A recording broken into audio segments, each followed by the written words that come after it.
वो जीनी याद है तुम्हें जो हमेशा काम मांगता रहता था, मतलब एक काम खत्म कर देता और दूसरा मांगने लगता था। तो उसके लिए मेरे पास एक ऐसा काम है कि उससे तो क्या उसके अब्बा से भी नहीं होगा, मतलब वो बंदा खत्म हो जाएगा, पूरा यूनिवर्स खत्म हो जाएगा, पर उससे वो काम खत्म नहीं होगा। तो उसको मैं तुम्हें एक्सप्लेन करके बताता हूँ। तो शॉर्ट वीडियो में मैंने तुमसे कहा था कि अगर तुम इन कार्ड्स को हर पॉसिबल वे में शफल करने की कोशिश करो तो ये यूनिवर्स कई बार बनकर खत्म हो जाएगा, लेकिन ये काम खत्म नहीं होगा। तो अगर तुमने 11th में मैथ्स पढ़ी होगी तो ये चीज़ तुम्हें अच्छे से समझ आएगी, लेकिन अगर नहीं पढ़ी होगी तो और भी ज़्यादा अच्छे से समझ आएगी, क्योंकि मैं समझाऊंगा। तो इस चीज़ को पहले इन 3 कार्ड से समझते हैं और फिर बाद में इन 52 कार्ड्स पे चलेंगे। तो तुम्हें क्या लगता है इन कार्ड्स को हम कितने तरीके से शफल कर सकते हैं? 6 तरीके से। इस चीज़ की मैथ्स में तुम्हें आसान तरीके से समझाता हूँ। तो इन कार्ड्स को ऊपर नीचे ना रखने की जगह हम इसको हॉरिजॉन्टली अलाइन करते हैं ताकि आसानी से समझ आए। ये फर्स्ट पोजीशन है, सेकंड पोजीशन, थर्ड पोजीशन। तो पहली पोजीशन पर हमारे पास कार्ड रखने के कितने ऑप्शन हैं? 3 ऑप्शन हैं।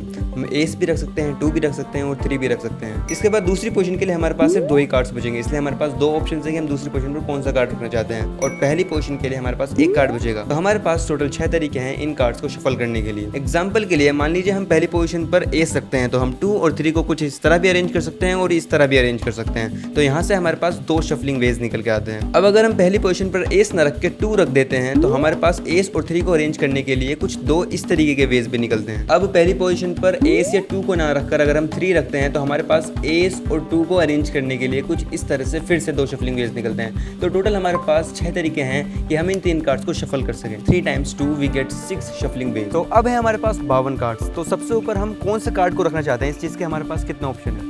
52। 3 को भी रख सकते हैं, इस 2 को भी रख सकते हैं, यानी कि इन 52 के 52 कार्ड्स में से हम सबसे ऊपर किसी भी कार्ड को रख सकते हैं।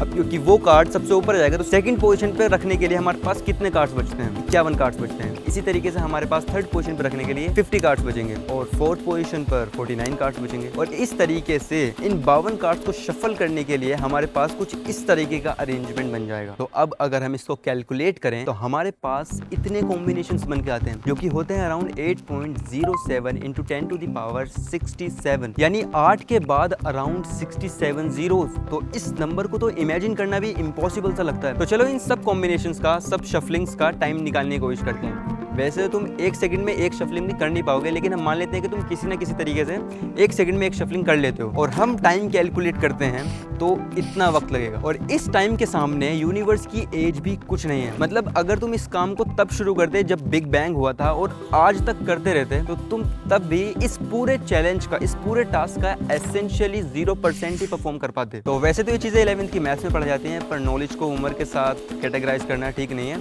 तो इसलिए अब हम ना अपना टाइम वेस्ट करते हैं ना तुम्हारा टाइम वेस्ट करते हैं और वीडियो को एंड करते हैं। तब तक के लिए तुम खेलो, कूदो, कुछ मीनिंगफुल करो। Bye bye.